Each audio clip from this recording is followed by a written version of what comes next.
This 17 News at Noon podcast is brought to you by Clinica Sierra Vista.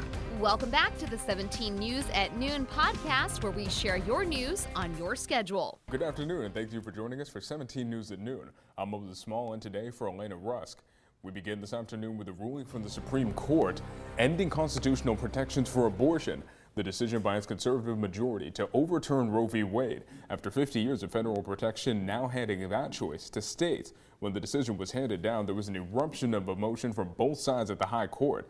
Bree Jackson is there with more.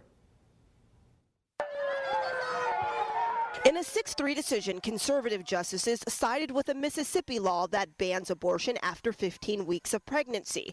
Justices also striking down Roe v. Wade, which protected women's rights to an abortion for half a century. Today, the Supreme Court of the United States expressly took away a constitutional right from the American people that it had already recognized. They didn't limit it, they simply took it away. That's never been done to a right so important to so many Americans, but they did it. It's a sad day for the court and for the country. Today's decision met with outrage. It feels like my country doesn't love me and appreciate my body as a woman. It hurts. And celebration. Complete and utter joy that it was finally overturned, but the determination, a steely determination that the battle is not over. The High Court's ruling comes after a draft opinion written by Justice Samuel Alito and supported by at least 4 other conservative justices was leaked and then made public in May, sparking nationwide rallies from both sides, leading to fencing around the court and extra protection for justices. The leak also giving all states a warning, some preparing to fight for women's rights to an abortion, other states preparing for trigger laws to take effect. 50 years of policy abandoned, forcing women across the nation to rethink personal reproductive health care options depending on their home state.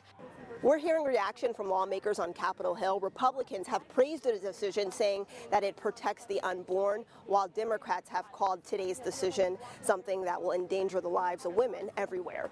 Outside the Supreme Court, I'm Bree Jackson for NBC News. It's worth noting this ruling will not remove abortion in California, which already has protections for abortion. And we'll have much more about what this ruling means tonight at 5. Meantime, Justice Clarence Thomas, a member of the Supreme Court's conservative majority, today also calling on the Supreme Court to rethink rulings that concern Americans' rights to contraception as well as same-sex marriage, but is noting that these recommendations don't compel other members of the Supreme Court to take action. Other national news now, taking a look at gun policy. Congress passes the most significant gun reform bill in decades designed to prevent gun violence.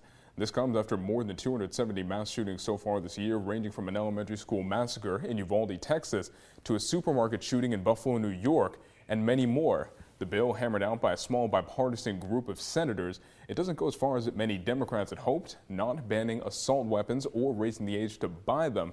Instead, it closes the so-called boyfriend loophole by keeping guns away from non-spouse dating partners convicted of abuse, strengthens background checks for young buyers age 18 to 21, bolsters red flag laws, expands mental health services, and clarifies who's considered a gun seller, and creates new federal gun trafficking offenses. The bill now goes to President Biden's desk for his signature. And this comes just a day after the Supreme Court ruling that Americans have a right to carry handguns outside the home for self-defense. The effects of yesterday's ruling about guns are wide-reaching and likely to lead to legal battles in states with similar laws across the country, including here in California. California has some of the strictest gun laws in the nation, but the landmark decision could loosen at least one of them. 17's Maddie Gannon has more.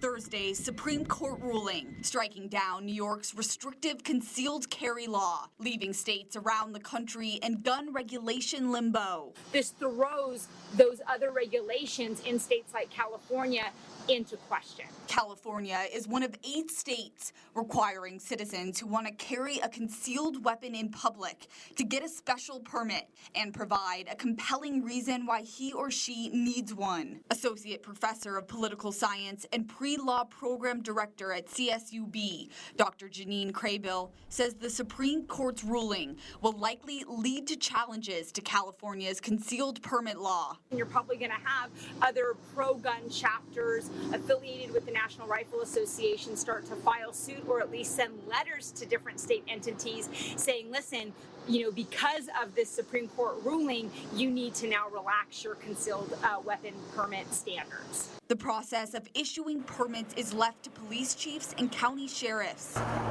who decided on a case-by-case basis whether citizens provided a compelling cause to carry a gun in public. It's an issue important to Kern. The county has about 900,000 people.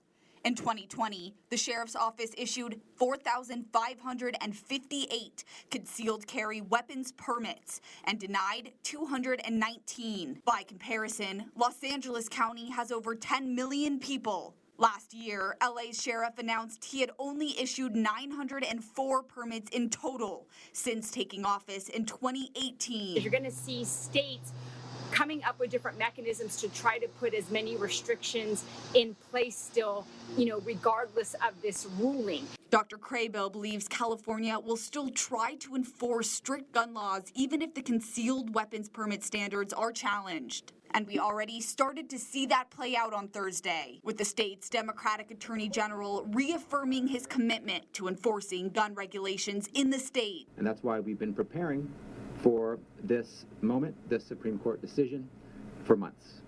Today's decision does not change the facts, the data, the evidence that we are all too familiar with. The data is clear. More guns in more places means more people die. Maddie Gannon, 17 News.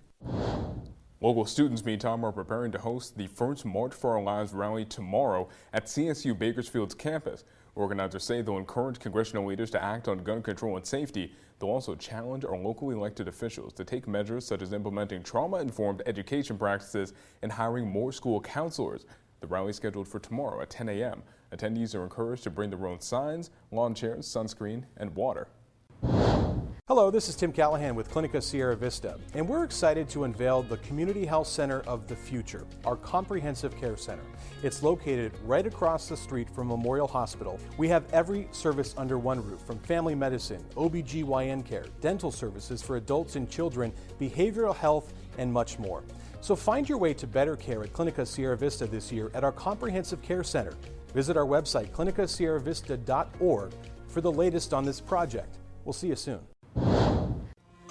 From our 17 follow-up file, this week's lightning storm has moved out of Kern County, but thousands of people in Arvin still without power. According to PG&E, the outage began just after 5 o'clock Wednesday evening when lightning struck a large piece of equipment in a substation near Arvin, affecting more than 6,000 customers. And last night, a food giveaway was held at the Veterans Hall for residents who have been unable to cook or even store food in their refrigerators. Among the recipients, Edith Cadillo, who has 2 children at home. These last couple days we've been we had to go to Lamont, to kind of cool down, find places, charge our phones and stuff. We've actually have to sleep at the house with our doors or windows open because it's been really, really hot, yeah. Randy Thompson with the Arvin Chamber of Commerce says Countryside Market donated 300 tacos and burritos, with other businesses and individuals stepping in to help. PG&E says more than 3,800 customers are still without power, but full restoration is expected this afternoon. 17's Christian Galena will have more on the impact of the outage tonight on 17 News at 5. Netflix has announced it will lay off more than 300 employees. According to a Netflix spokesperson, the cuts were made so the streaming service's costs will grow in line with its slower revenue growth. In May, Netflix laid off around 150 staffers, along with dozens of contractors and part-time workers due to slowing growth revenue. The company lost 200,000 subscribers at the end of the first quarter and is expected to lose another 2 million in the second quarter. Part of the trouble for Netflix is the rise of new competition, including Disney Plus and HBO Max. Amazon, meantime, is planning on giving Alexa an impressive and kind of creepy upgrade, which will allow the device to speak, mimicking anyone's voice. The company is working on developing a system that allows Alexa to listen to a person's voice tone and patterns and then speak in that voice after less than a minute. An Amazon executive said they want to make memories of those loved ones last, especially after so many people lost many important people in their lives throughout the pandemic. The company says it wants Alexa to be a constant part of its customers' lives. Meantime, the Food and Drug Administration has ordered Juul to stop selling its e-cigarette products and remove them from store shelves, citing a lack of data and evidence to assess their potential health risks. Under the FDA order, Juul has to stop selling and distributing its e-cigarette device, along with 4 types of Juul pods, which come in Virginia tobacco and menthol flavors. The order does not prevent consumers from possessing or using Juul products. Parents, politicians, and anti-tobacco advocates wanted a ban on the devices that many blame for the rise in underage vaping.